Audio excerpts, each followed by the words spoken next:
Welcome to the lecture for research methods. I'll be talking some more about expanding experimental designs beyond a simple experiment, right? So before we talked about going beyond just two levels of independent variable to multiple levels of the IV.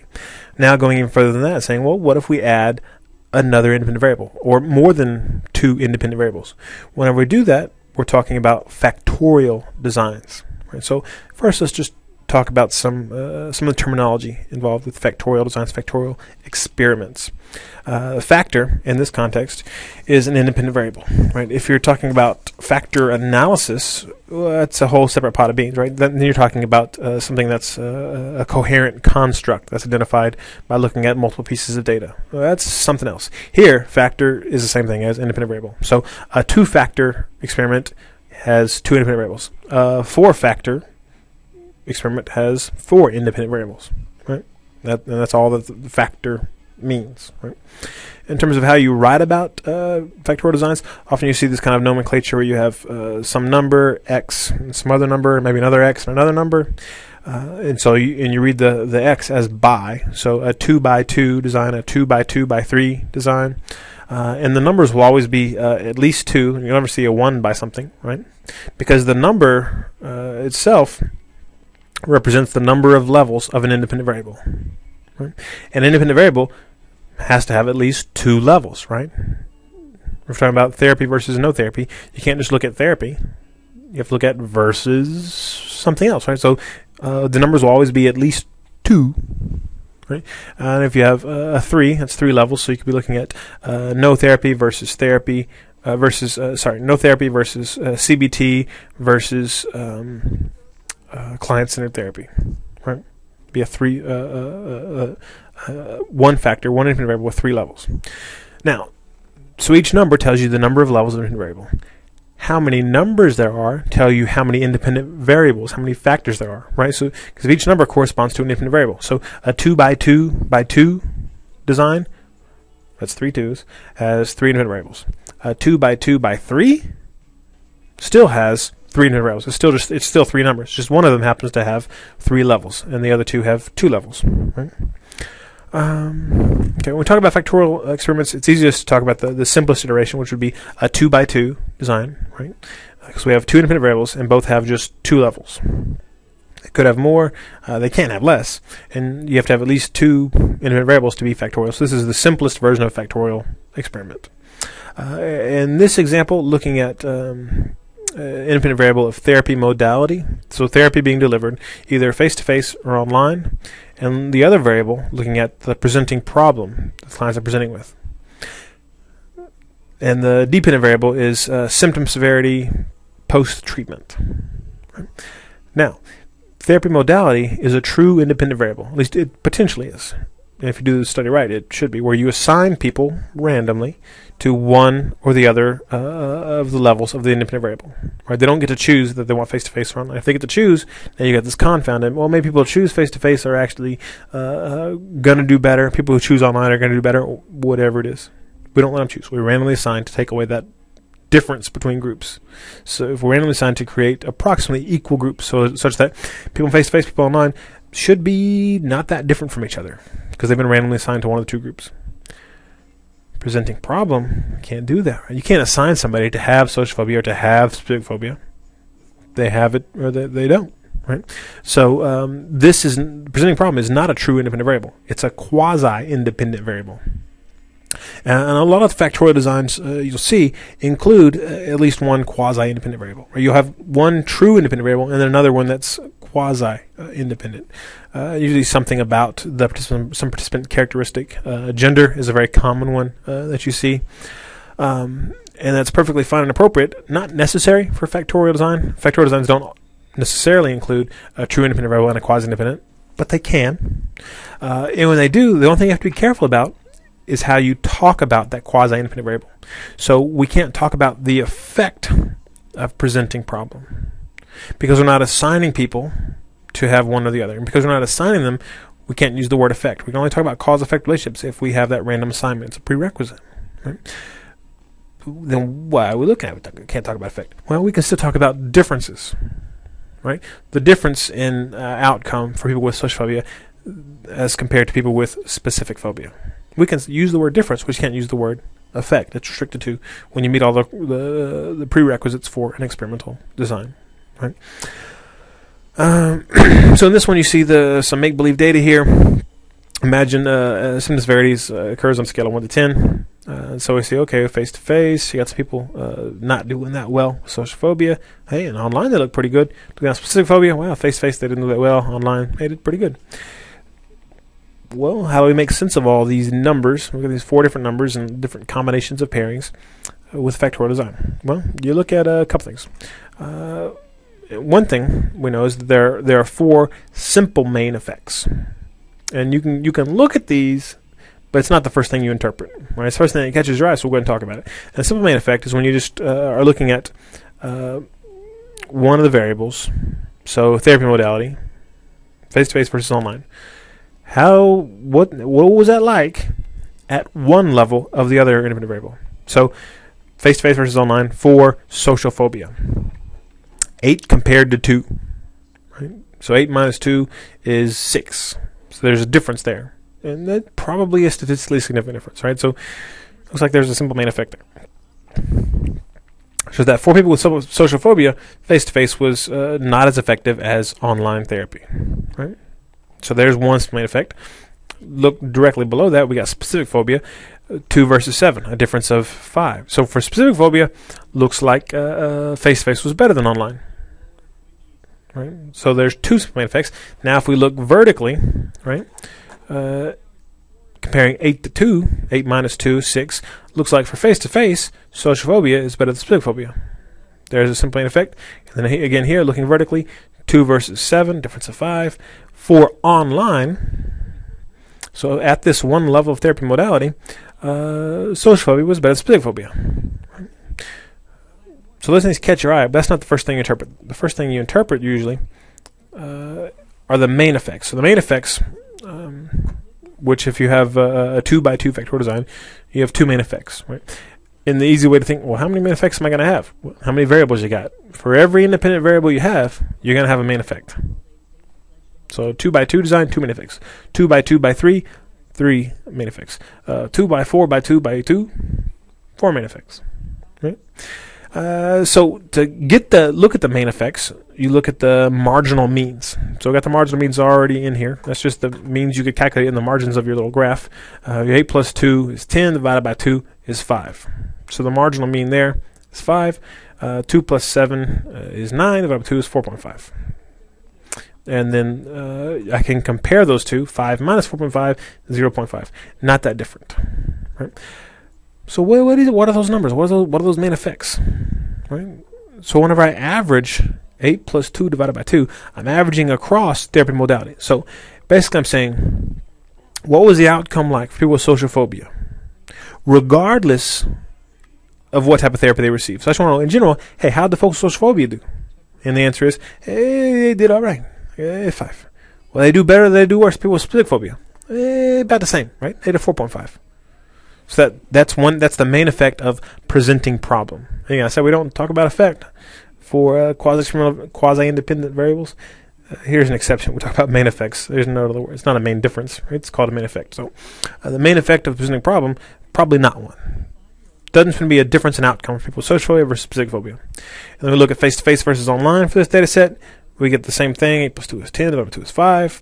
2 and 7 is 9, divided by 2 is 4.5. Compare them, difference of 0.5. So again, comparing face-to-face versus online, regardless of, averaged across presenting problem. So it's kind of regardless of the other variable or averaged across levels of the other variable. What is the effect? So what's the big effect of therapy modality? No real effect. Face-to-face wasn't that much better than online.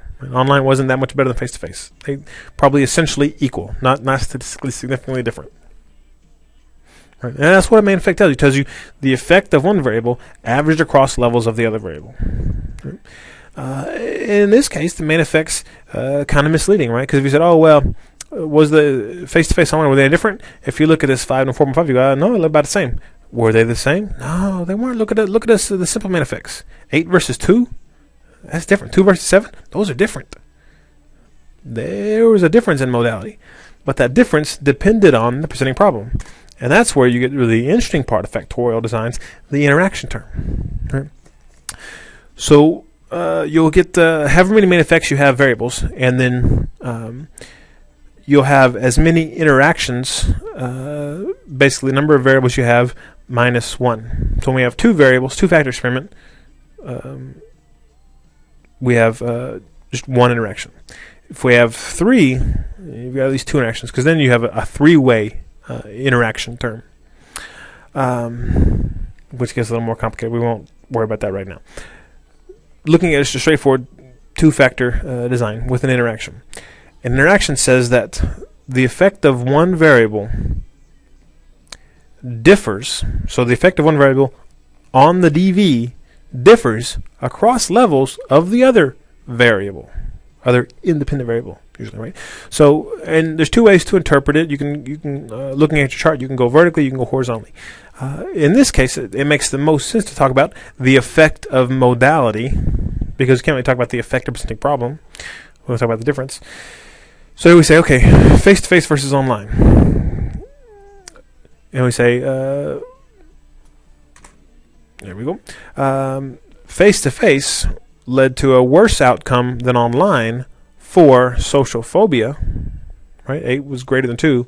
However, is tell you, I got an action here. However, face-to-face led to a better outcome, lower symptom severity, for specific phobia than online. Right? And that's probably the most straightforward way to interpret this interaction.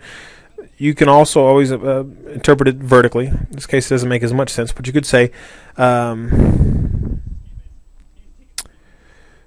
for face-to-face therapy, people with social phobia did more poorly than people with specific phobia, whereas when therapy was delivered online, people did better when they had social phobia than when they had specific phobia.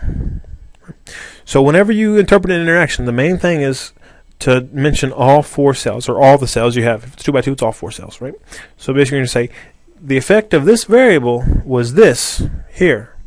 However, it was different this other way. And you talk about all the cells.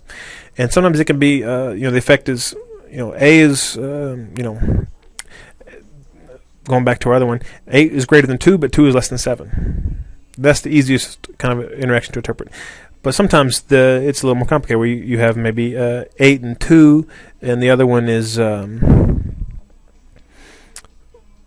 and 3. Right? So 8 is bigger than 2, and 4 is bigger than 3, but 8's much bigger than 2, then 4 is bigger than 3. So still the effect is different. The effect is bigger at one level than at the other. Okay? And that's also an interaction. Which will be more clear probably when we talk about graphs here in a minute. Okay, so again, a factorial design, helpful in a lot of ways. In many ways, you're combining multiple simple experiments, right? If you have, I wonder what the effect of this variable is. I wonder what the effect of this variable is. Hey, look at them both at once. And if you just say, what's the effect of this variable and what's the effect of this variable, looking at the 2 main effects, you're doing 2 simple experiments in one shot, right, with one study. And that's good, you're adding information. But what's really kind of interesting about this factorial designs are the interaction terms, because then you look at how do these variables interact? How does the effect of one variable differ, or does it differ, at different levels of the other variable? Sometimes the uses of the interaction term and what it's good for. One thing would be increasing external validity. And here, kind of ironically maybe, you're looking for non-significant interaction terms. Right? So if you have some treatment that you think is effective, right? And people say, oh, well, it's effective for this group, but what about this group? What about this group? Well, maybe it only works for people of this ethnicity or of this age or who speak this language. Right? So what you do is you have one variable being treatment, so yes treatment, no treatment, and then another variable you put in there that's culture or age or ethnicity or language spoken, whatever. Right?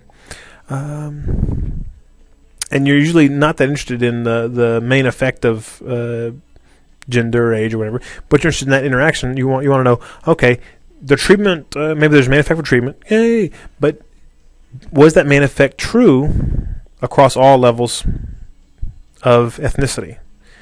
Right? If so, then there's no interaction. If it's not, if it's true for one group but not for another, well, now that's a significant interaction, and your effect doesn't generalize to all groups, right? Which is important to know. But again, usually you hope that you have non-significant interactions when looking for promoting external validity of a theory of treatment. Anyway, another use is ruling out alternative explanations. Say, oh well, maybe you found what you found because of demand characteristics. Maybe because there's experimenter effect. Maybe because it uses it's just one type of stimulus you used. It wouldn't work somewhere else. So whatever people think the other explanation is, you put that in as a variable.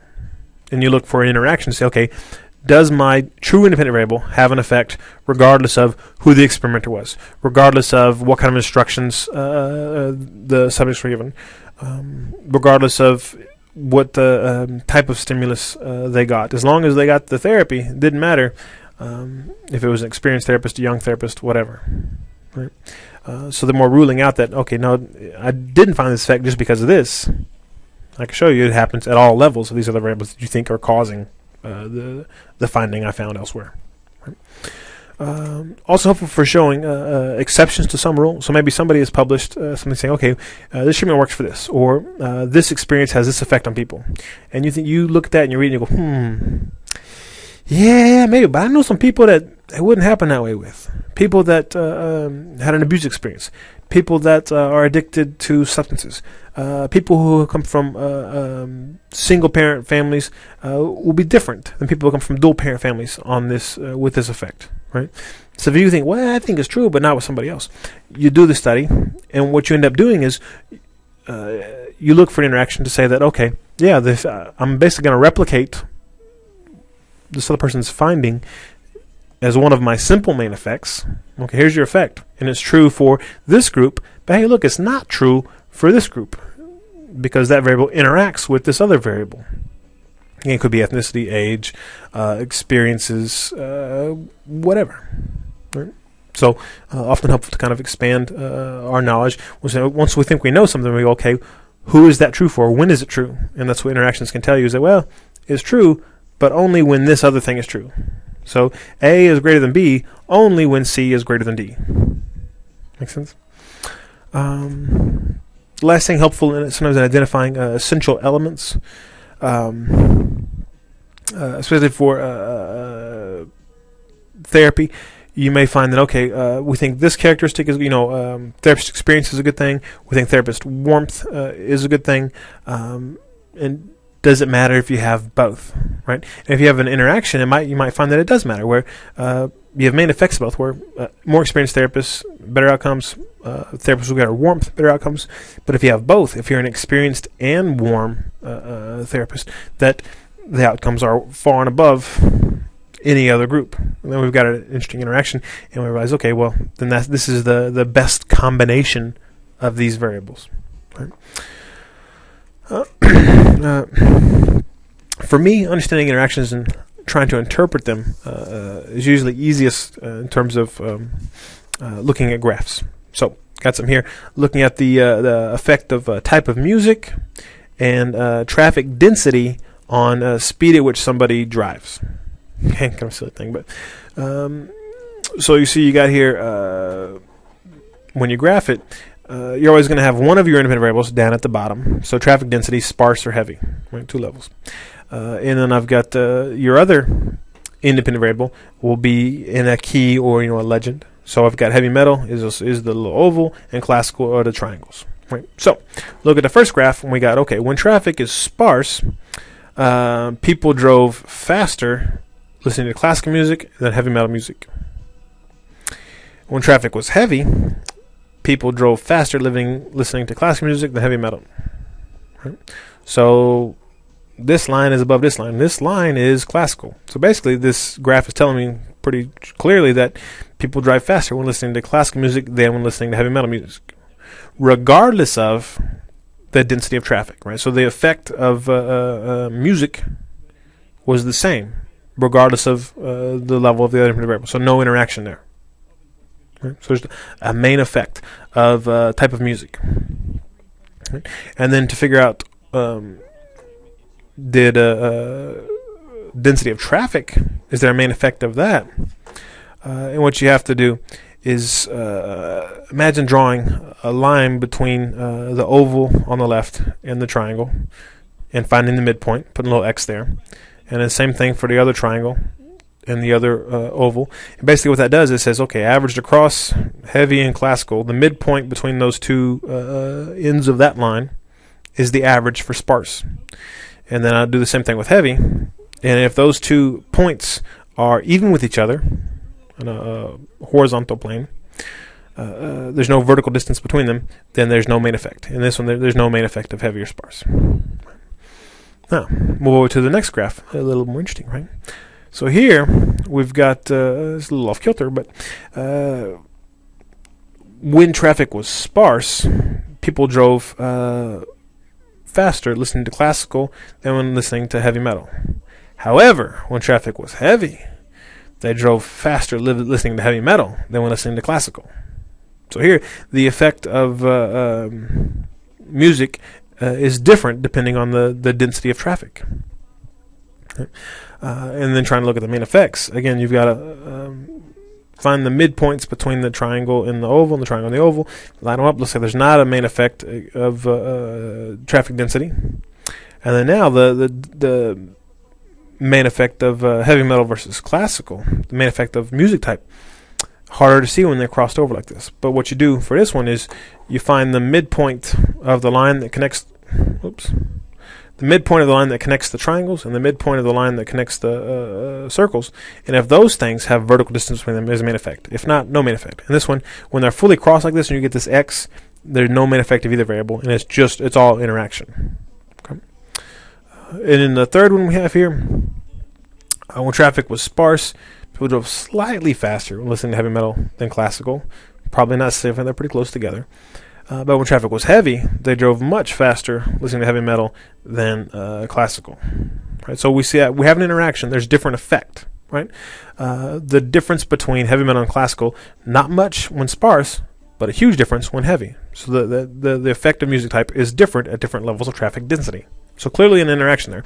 And again, anytime they cross or even they look like they're going to cross, if they're not parallel, it's an interaction. If they're parallel, no interaction. So that's the easiest thing to look at in one of these graphs. Main effects, looks like overall heavy metal is greater than classical. And that probably would be significant. The middle of that line is higher than the middle of that line. But that main effect is being driven by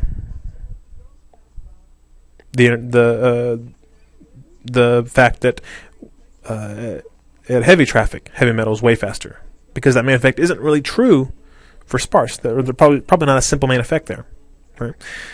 So that main effect is qualified by the interaction. The main effect isn't always true, even though it may show up statistically as a main effect. We know, even looking at the graph, well, there is a main effect, but it's only part of the story. The interaction is the bigger part of the story. And then if we look at sparse versus heavy, you find the midpoint there and the midpoint there. Looks like heavy is probably higher. People drove faster in heavy traffic than sparse traffic. But again, even if you have a main effect that shows up, looking at the graphic, it's not really true, right? Because actually, when looking at the classical, people drove slightly faster, probably not a significant difference, but slightly faster in sparse. Right? So the main effect isn't true for all levels, but statistically it may show up because the simple main effect of the heavy metal is so big. Okay.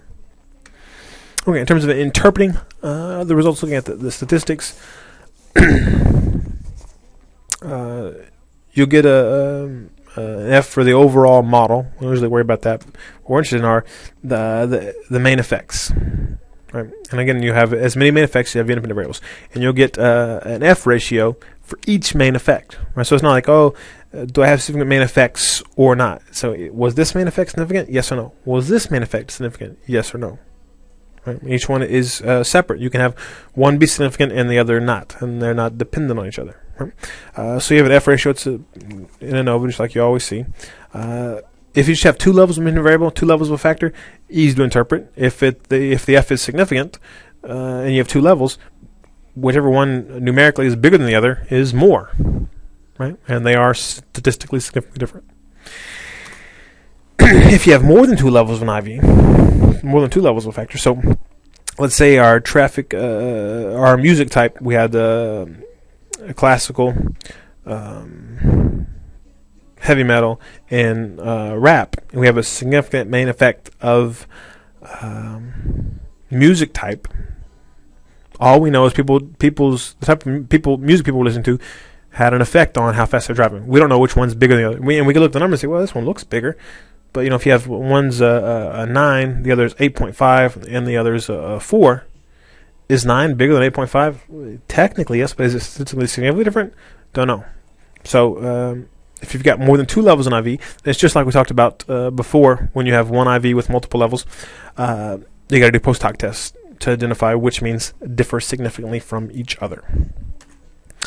And the other thing to think about when looking at main effects is there an interaction? Is the main effect qualified by the interaction? And interactions typically qualify main effects. Not always. Sometimes there's a main effect and it's true at both levels of another independent variable. It's just the main effect is bigger at one level than the other. Sometimes it's true at one level, not true at the other. Or sometimes it's opposite at one level than in the other. In those cases, definitely qualified. And you don't want to overinterpret main effects. So typically you say, there was a main effect of blah, blah, blah. However, this was qualified by a significant interaction. And then you want to interpret the interaction. You don't waste too much time talking about the main effect. For interaction, again, you get 1 F ratio for that interaction. And again, all it tells you is, yeah, there's an interaction. It doesn't tell you which means are significantly different from which one. So if you got a 2x2, you got 4 means. And you got a lot of comparisons to make. So again, you're going to do post hoc tests. And SPSS will do that for you, thankfully. But you could also always do it by hand and then interpret the pattern. And when you interpret the pattern, always make sure you talk about all the cells. Okay. And that's the key to successfully interpreting interaction. Okay, that's all for now. Take care.